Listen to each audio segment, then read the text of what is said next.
I know that we are,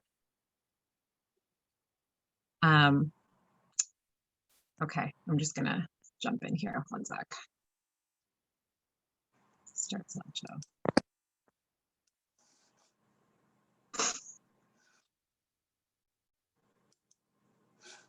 Oops.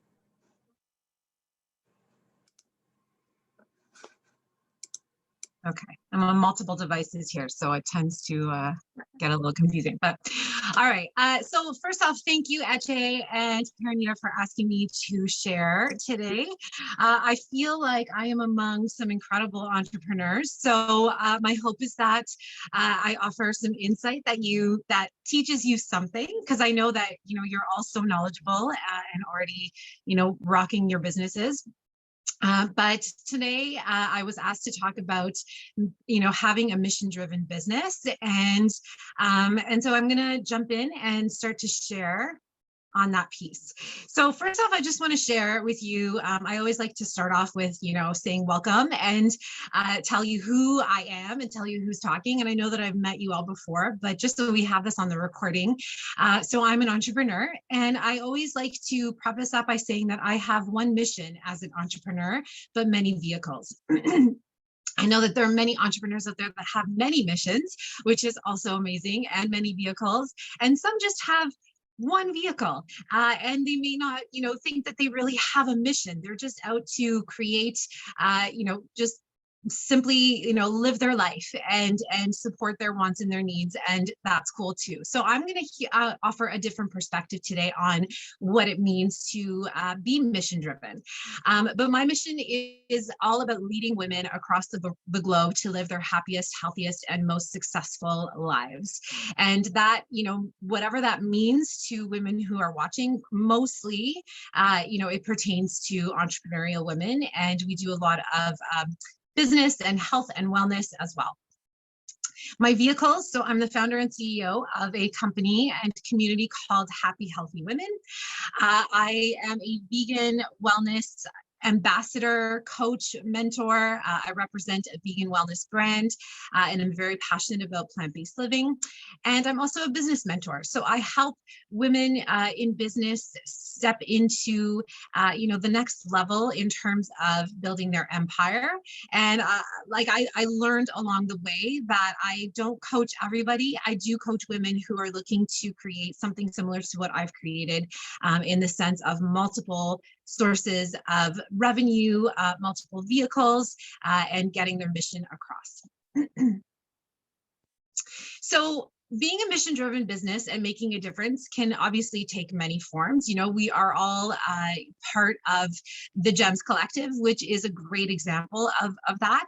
But, it could look like a restaurant that sources local ingredients. It could look like a grocery store that organizes fundraisers, a gym that recruits immigrants to give them a starting chance, a food delivery service that ensures, it's healthy and delicious. But it can also look like what you personally value and know can serve others. So, I often say that you don't have to be, a mission-driven business doesn't necessarily mean that you're making, this huge impact, that, you have to dig into philanthropic things, right? It could also just mean that what you fully believe in is what you share with others, and that creates a ripple effect.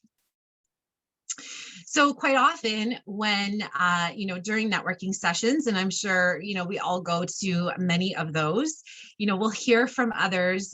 So, that question of, hi, what do you do, right? And common answers are often about our title or our position. They're often about, what we sell. And they're often, we state our company name and what our company does, right?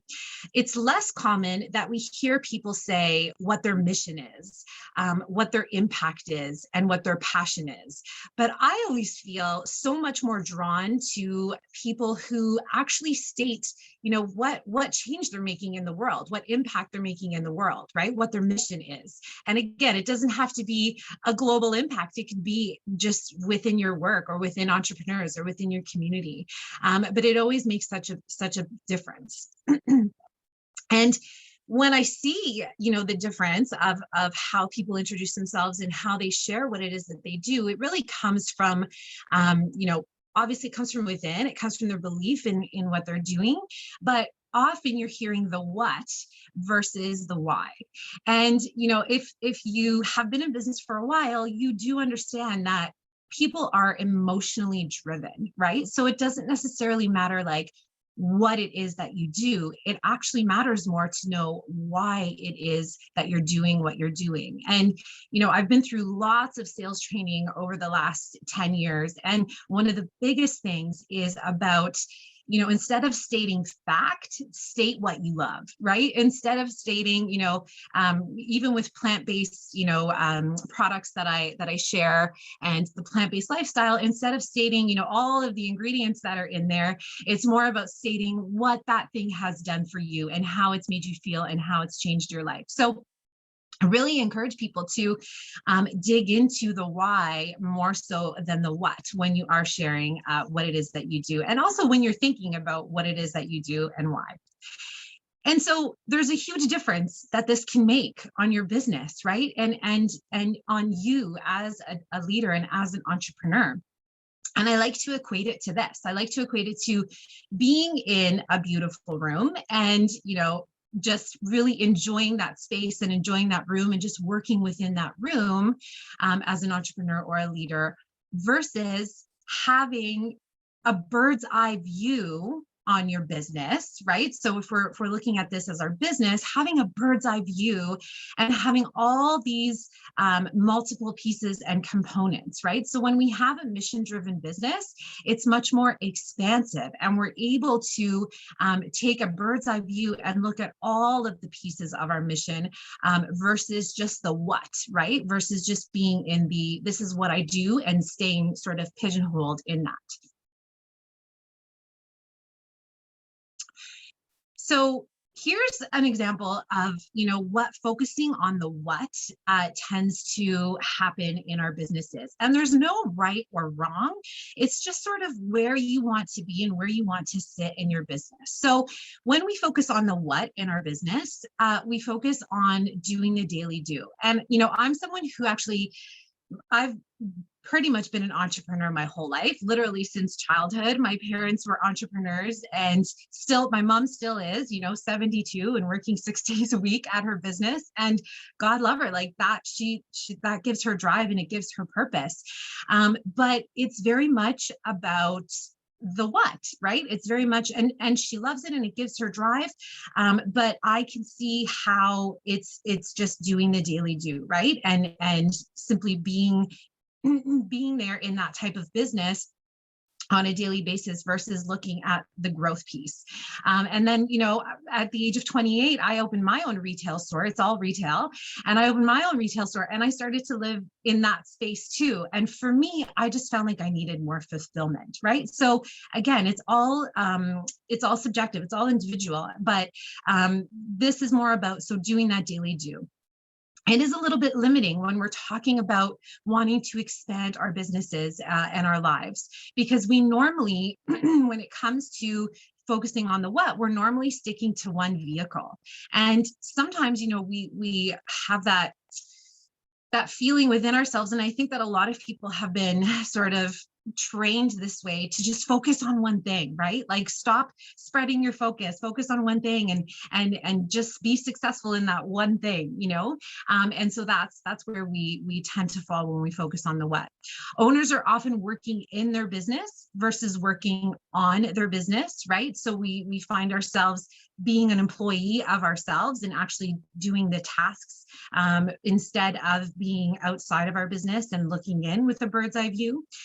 We are worried about competition when we're focusing on the what, because if we're only sort of focusing on that one thing, there's always going to come along someone who can do, or as we think, do a better job, right? And so we're constantly focusing on, oh my goodness, this person is now doing this, and this business is now doing this.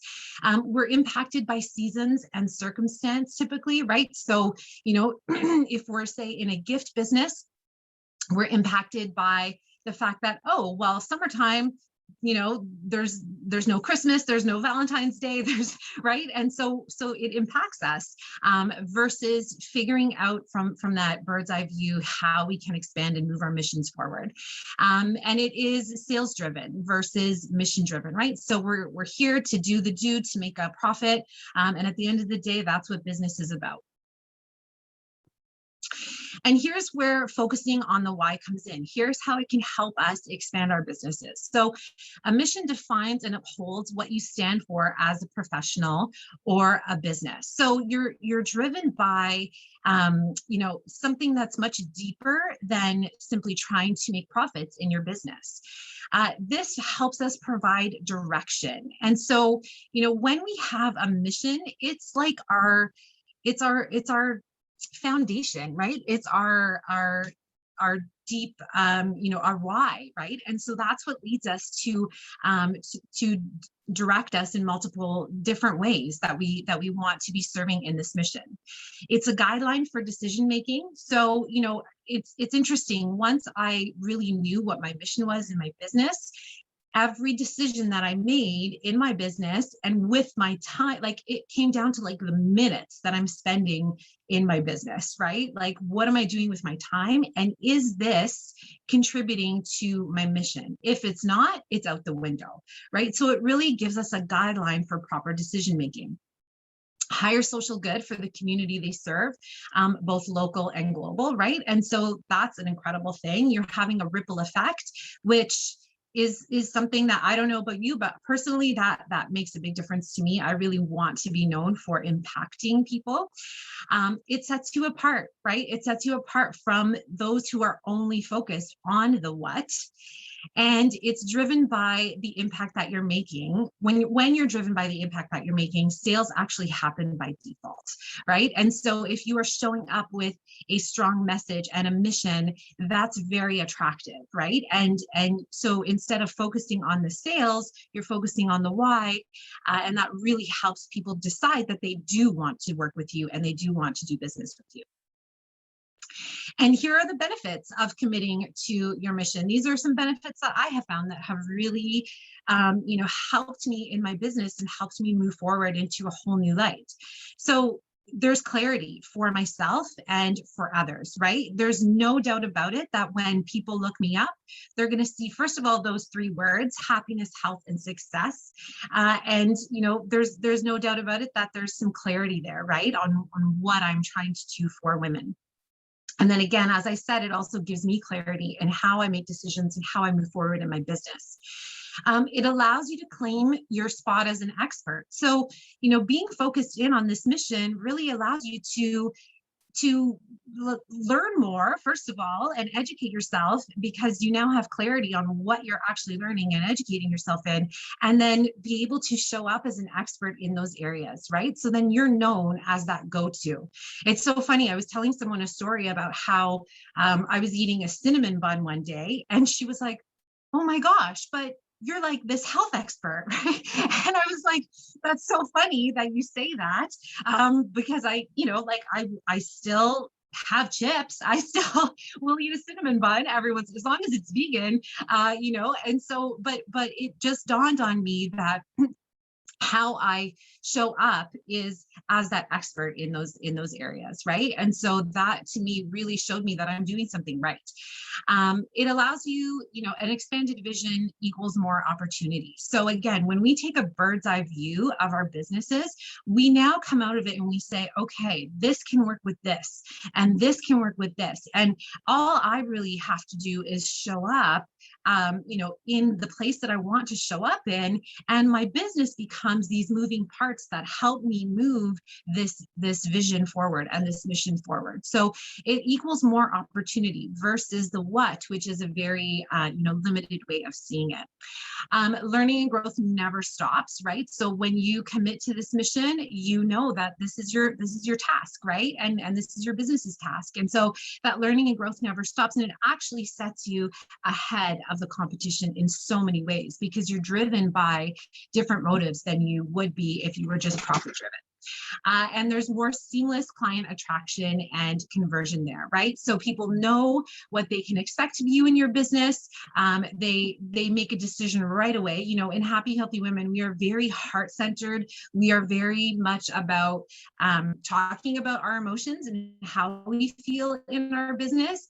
And sometimes that, you know, the sort of, I don't want to say the word go-getter because we're all go-getters, but you know, the woman who is just like coming to like hand out business cards and like make sales, right? That's not really our vibe. And so it acts as a really great filter, if you would, and those women tend to not really come back, and that's a good thing for us, right? Because we are a certain way. Not that I don't want all women to be a part of this, but when you know who you are and how you're standing up, it just leads to, again, more seamless client attraction and conversion, and you're attracting the right people to your brand and your business. And I know that Ajay can speak on that a lot. So here are just some ways to, you know, make your business mission driven. These are some ways that have worked for me and that I hope work for you as well. But focusing on what you're doing for the world at large. So again, you know, it doesn't have to be this huge, you know, undertaking like building schools in Africa or anything like that. But what is your ripple effect? And I always ask this question to the women that I'm mentoring. What does your business look like? Or what does the world look like 5 years from now, 10 years from now, 100 years from now, because of the ripple effect that you are making? And when I think about the world 100 years from now, because of the ripple effect that my company, Happy Healthy Women, is making, or my vegan, you know, lifestyle business is making, like I get a beautiful vision, right, of women feeling empowered and more successful and happier, and I get a wonderful vision of, you know, the plant-based lifestyle, right? And so it really helps to think about that. Make every decision from that place, right? Make every decision from that place of what your business is doing in this world and the ripple effect that it's having. Show up as an expert with educational content and a genuine wanting to serve. You know, I let it be known that I am here to serve other women. And I also do not hide my knowledge and my expertise, right? And other people may know already what I'm sharing with them, but many do not, right? And if they did, this world would be in a totally different place than it is. So I know that it's my responsibility to do that. Join organizations and communities that share your mission and get involved as much as possible.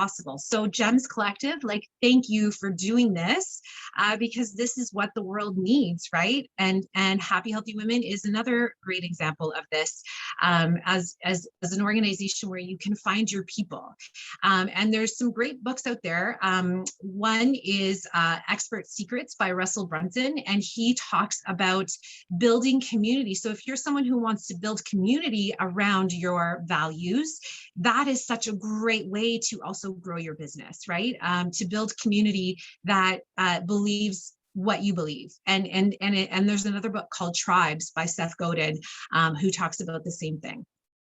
Take a bird's eye view and look at all the moving parts. So I've already talked on that, but super important as an entrepreneur to really look at your business from above versus from within. Be open to opportunities that serve your mission. So multiple vehicles keep you bulletproof. And I learned this over the last 18 months. Thank God I have multiple vehicles, because I tell you, like, without summits and retreats happening, you know, and if that was my only vehicle, I would have been dead in the water, right? And so this perspective has really shown itself to me as being a way to move through seasons, to move, like, even world circumstances, right? Like, you want to make sure that your mission is being served in many ways, not just one.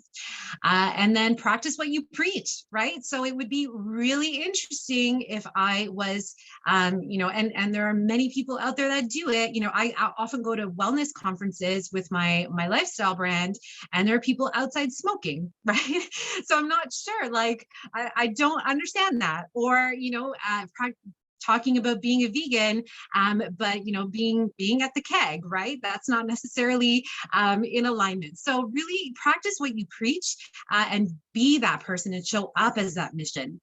And then create freedom and happiness for yourself. And, you know, I really want to stress this, like, the number one rule on my team, right, when it comes to the coaching that I do with my team, is to feel good first. Number one is feel good first. And if anyone's in a funk, it's like, get back to the drawing board of feeling good first. Get outside, bake a cake, do something that just is going to make you happy, because it's really important that we as entrepreneurs have our own freedom and our own happiness to move a mission forward. It needs that energy behind it. And a mission is really pointless without a positive force driving it. And I'm just going to end off with this quote. I don't know how long I took, but hopefully that was the right amount of time. But a personal mission statement becomes the DNA for every other decision that we make. And I fully and firmly believe in that. And once you become your mission, you become a different person. Your business takes on a totally different life. And I believe that this is a way to skyrocket to success. So that is me. Thank you, everybody, for listening.